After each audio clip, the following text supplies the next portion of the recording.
بسم اللہ الرحمن الرحیم۔ ناظرین، میں ہوں ثاقب بشیر۔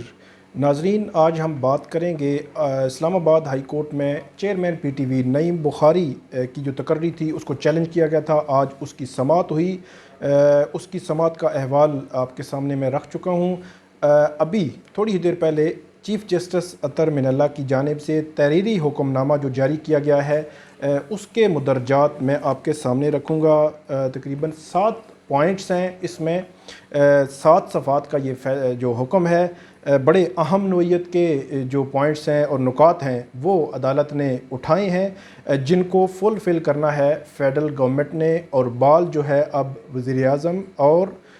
وفاقی کابینہ کی کورٹ میں ہے۔ اس فیصلے میں شروع میں یہ جو اس میں پٹیشنر ہیں وہ ارسلان فروخ ہیں، جنہوں نے یہ تعیناتی جو وہ چیلنج کی ہے۔ شکیل عباسی اور آصف گجر جو وکیل ہیں، ان دونوں کے نام اس میں جو پٹیشنر سائڈ سے جو پیش ہوئے ہیں۔ اس کے علاوہ ڈپٹی اٹارنی جنرل سید طیب شاہ وہ فیڈرل گورنمنٹ کی جانب سے پیش ہوئے۔ اٹارنی جنرل جو ہے وہ پیش نہیں ہو سکے، آئے تھے لیکن وہ دوبارہ سپریم کورٹ آ گئے۔ اس میں عدالت نے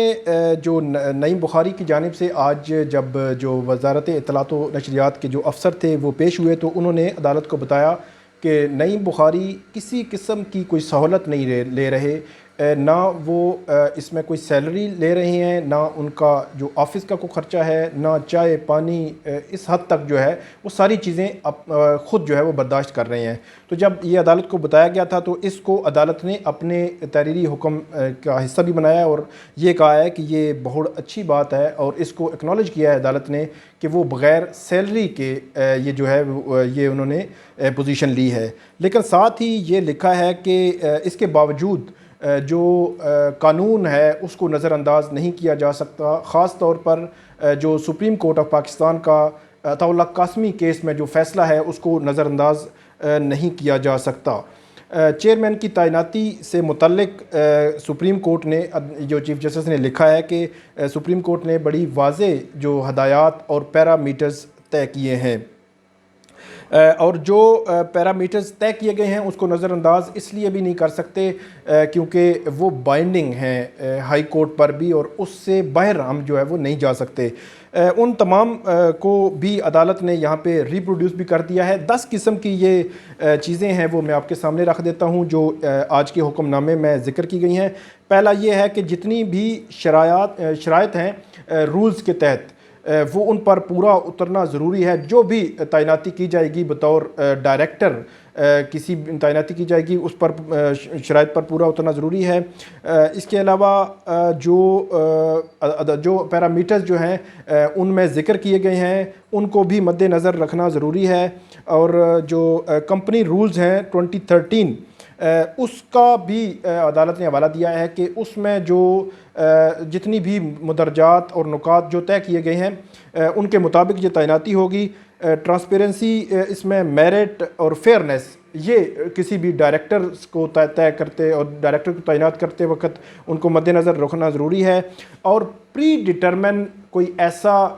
کوئی امیدوار نہیں ہوگا، اس کو تعینات نہیں کیا جا سکتا جو پری ڈٹرمن کیا جا چکا ہو کہ فلاں کو ہی ہم نے رکھنا ہے، یہ اس کا حصہ ہے اس کے آرڈر کا۔ اس کے علاوہ جو چیئرمین کی تعیناتی ہے وہ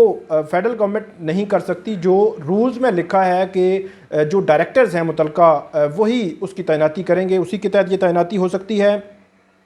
اس کے بعد جو ایج لمٹ ہے اس کی اگر 65 سے ابو ہے کوئی بھی ڈائریکٹر جو ہے یا چیئرمین، تو اس کی ایج لمٹ کی اگر فیڈرل گورنمنٹ ریلیکسیشن دے رہی ہے تو اس کی ایک ویلڈ جسٹیفیکیشن جو ہے وہ دینا ضروری ہے۔ اور اس کے بعد 8واں جو پوائنٹ ہے اس میں وہ یہ بتایا گیا ہے کہ ایکسٹرا آرڈینری اگر فیڈرل گورنمنٹ یا جو وزیر اعظم اس میں کوئی آرڈر ریلیکسیشن دے رہے ہیں تو ایکسٹرا آرڈینری سچویشن بھی بتانا ضروری ہے، اور ریلیکسیشن دیتے ہوئے وجوہات تحریری طور پر فیڈرل گورنمنٹ نے لکھنی ہے کہ کس بنیاد پر یہ جو ہے ریلیکسیشن دی جا رہی ہے۔ جو نعیم بخاری صاحب ہیں یہ 65 سے ابو ہے، مطلب یہ 70 71 یا 72 ہیں، تو اس لیے ان کے معاملے میں ایج ریلیکسیشن کا بڑا عمل و دخل ہے۔ رولز کے مطابق 9واں پوائنٹ اس میں یہ ہے کہ جو آپ نے اشتہار دینا ہے، اشتہار کے بعد اس پہ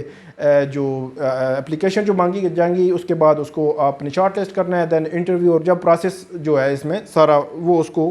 ڈائریکٹرز کی تعیناتی میں جو لکھا گیا ہے اسی کے تحت آپ نے کرنا ہے۔ آخری جو اس میں سپریم کورٹ کی ججمنٹ میں بھی لکھا ہے اور آج کے آرڈر میں بھی ریپروڈیوس کیا گیا ہے کہ پرسن اسپیسیفک آپ کا وہ نہیں ہونا چاہیے،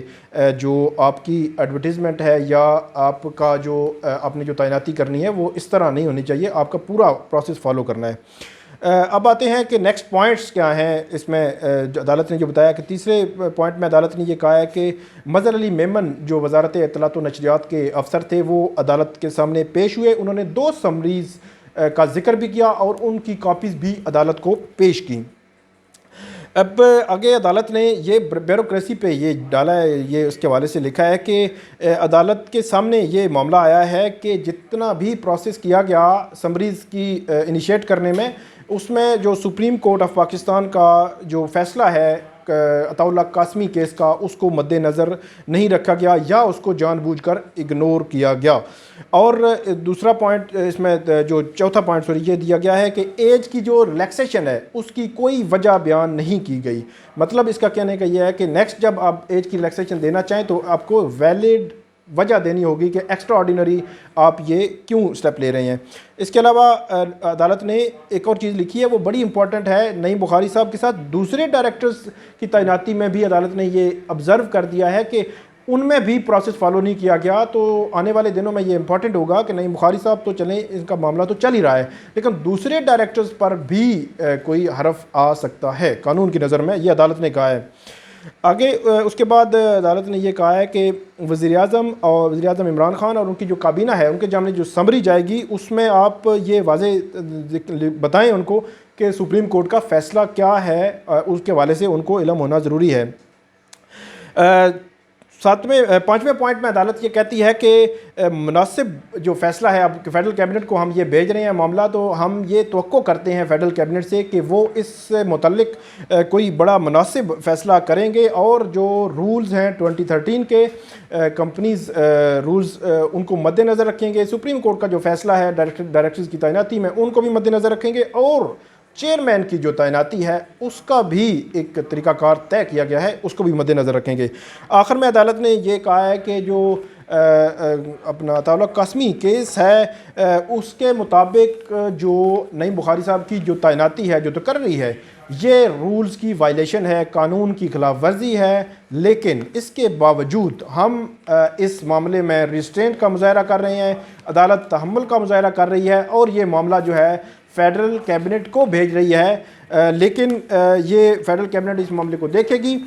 لیکن جو نعیم بخاری صاحب ہیں ان کو 2 فروری تک عدالت نے چیئرمین کے اختیارات استعمال کرنے سے روک دیا ہے۔ یہ تھا ناظرین 7 صفحات کا فیصلہ اسلام آباد ہائی کورٹ کا جو چیف جسٹس اطہر من اللہ نے تحریر کیا ہے۔ آئندہ بھی ایسی جو دلچسپ ویڈیوز اور جو عدالتی خبریں ہیں وہ میں آپ کے سامنے لاتا رہوں گا۔ میرا یوٹیوب چینل آپ ضرور سبسکرائب کریں۔ بہت شکریہ۔